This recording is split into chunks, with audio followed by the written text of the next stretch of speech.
అదరకొట్టే కారం రంగు రుచి ఆచి కారం పొడి. సొంతింటి కల నెరవేరుతుందన్న సంతోషం ఆ కుటుంబంలో ఎంతో కాలం నిలవల. కొత్త ఇంట్లో నిద్రపోవాలని ఆశపడ్డ ఆ తండ్రి కొడుకులు అదే ఇంటి సాక్షిగా శాశ్వత నిద్రలోకి జారుకున్నారు. సూర్యాపేట జిల్లా చివ్వెంలో జరిగిన ఈ విషాదం వింటే ఎవరికైనా కన్నీళ్ళు వస్తాయండి. మదాసు బుచ్చయ్య రెవెన్యూ కార్యాలయంలో జూనియర్ అసిస్టెంట్గా పనిచేస్తూ తన కుటుంబాన్ని ఎంతో బాధ్యతగా సాగుతున్నాడు.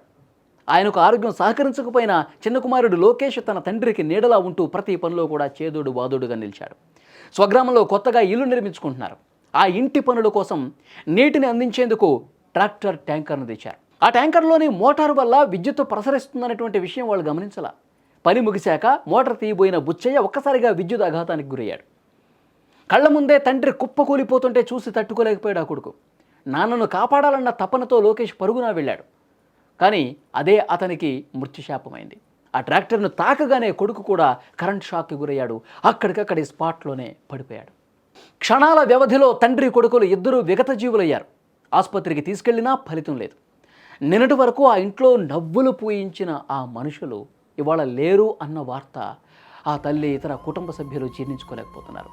కొత్త ఇంటి గృహప్రవేశం చూద్దామనుకున్న కళ్ళు కన్నీటి సంద్రంతో మునిగిపోయిన పరిస్థితి. చూడండి, ఆ కుటుంబం ఎంత రోధిస్తుందో, ఎంత బాధపడుతుందో, ఆ తల్లి ఆవేదన, అక్కడ స్థానికులు ఎంత బాధపడతా ఉన్నారు చూడండి. నిజంగా మాటలకు అందని విషాదం ఇది.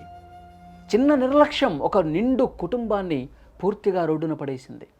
అమ్మా నాన్నలకు అండగా ఉండాల్సిన కొడుకు, భార్యా పిల్లల్ని చూసుకోవాల్సిన తండ్రి ఇద్దరూ ఒకేసారి ఈ విధంగా కరెంటు షాక్కు గురై చనిపోవడంతో ఆ గ్రామంలో పూర్తిగా విషాదం అలుముకున్నట్టు.